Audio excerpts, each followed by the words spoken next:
Good morning to all of you. Myself Nadul Trivedi. हम इस video में डिस्कस करेंगे अबाउट सेडिशन लॉ। और जो हमने इसके पहले डिस्कस किया था वो सेडिशन लॉ के बारे में डेफिनेशन डिस्कस की थी। उसके बाद हमने केसेस के बारे में डिस्कस किया था जो कि सेडिशन से रिलेटेड थे। हाँ, और इस बार हम डिस्कस करेंगे सेडिशन लॉ के बारे में, लेकिन इस बार हम टोटली ग्लोबल स्टेटस देखेंगे कि सेडिशन लॉ कहाँ कहाँ अभी भी फॉलो होता है, कहाँ कहाँ नहीं होता है, और इसका इंडिया में क्या स्टेटस है ग्लोबली, और इंडिया में भी इसका क्या स्टेटस है सेडिशन लॉ का। तो हम बहुत ही मैन्यूट लेवल पे बहुत हम केवल ये वन वर्ड में या वन लाइन में है हम केवल डिस्कस कर लेंगे। देख लेंगे, क्योंकि ये हमें विस्तार में बहुत डीपली नहीं पढ़ने की ज़रूरत है। यूपीएससी के पर्सपेक्टिव से तो हम देखेंगे क्या है। In countries like Netherland, Australia and UK, United Kingdom does not have this type of law. मतलब ये जो सेडिशन लॉ है ये ऑस्ट्रेलिया में, नेदरलैंड में और यूनाइटेड किंगडम में अब फॉलो नहीं होता है, या कह सकते हैं पहले से ही नहीं फॉलो हो रहा था। सेडिशन लॉ ऑस्ट्रेलिया और नेदरलैंड और यूनाइटेड किंगडम में फॉलो नहीं होता है। ये पहला पॉइंट है, क्योंकि ये पूछा जा सकता है कि what is the global status of sedition law. तो इसने बेसिकली 2-3 ही पॉइंट लिख दे तो भी ठीक रहेगा। क्या कि in countries like Netherlands, Australia and in United Kingdom this such type of sedition laws are not followed।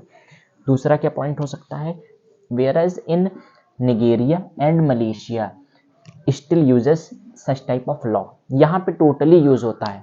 मतलब जो सेडिशन लॉ है वहाँ पे अगर हमने कुछ भी बोला, जैसे यहाँ पहले इंडिया में होता था जब ब्रिटिश गवर्नमेंट थी उस समय, और फिर कुछ थोड़ा थोड़ा पार्ट था जो सेडिशन का, वो थोड़े थोड़े लॉज बाद में आ जाते कि बाद में भी अच्छे से यहाँ पूरी तरह से एडजस्ट नहीं हो पाए थे, इसलिए सेडिशन लॉ यहाँ पे भी बहुत तहलका मचा देता था। और कई सारे लोगों को इसकी वजह से कभी कभी बिना गलती के भी जेल में डाल दिया जाता था, जबकि वो केवल क्रिटिसाइज करते थे गवर्नमेंट को, क्योंकि बेसिकली तो जो ब्रिटिश गवर्नमेंट थी उन्हीं के एक्ट से रख लिया गया हमारा इंडियन कॉन्स्टिट्यूशन इवेल्युएट करके। लेकिन कुछ चीज़ें रह गई ऐसी सेडिशन लॉ में जो कि हमारे लिए कॉन्स्टिट्यूशन के लिए सही नहीं थी। पर अब जो है उसका जो करंट स्टेटस है वो बहुत कम हो गया है सेडिशन का। अब ऐसा नहीं है कि गवर्नमेंट को अगर आप क्रिटिसाइज करोगे तो डायरेक्ट जेल में डाल दिए जाओगे, नहीं।